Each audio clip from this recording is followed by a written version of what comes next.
बिस्मिल्लाहिर्रहमानिर्रहीम। आज हम कच्चे कीमे के कबाब बनाएंगे। शुरू करते हैं। हमने आधा किलो कीमा लिया है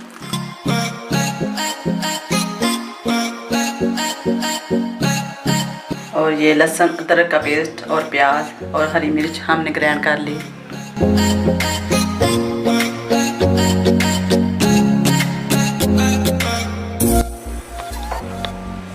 ये मसाले हैं, ये कूटा हुआ धनिया है, ये पिसा हुआ धनिया है, ये गरम मसाला, ये सुरख मिर्च और ये कुटी हुई मिर्च, ये नमक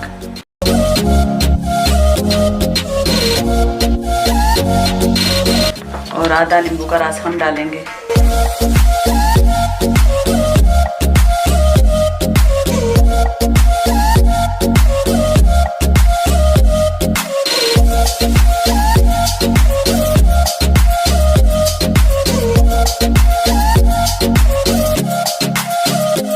और ये हमने सफ़ेद चने जो है उनको ग्राइंड कर लिए भुने हुए।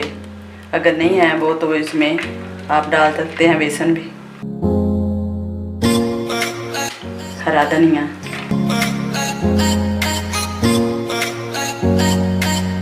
और ये थोड़ा सा घी हमने डाला है, इससे कबाब अच्छे बनेंगे।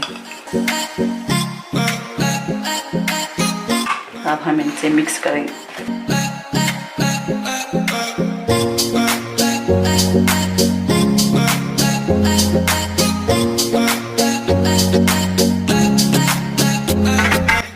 अब हम इसके कबाब बनाएंगे।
हमारे कबाब रेडी हैं, बहुत अच्छे लग रहे हैं, आप भी ज़रूर ट्राई करना।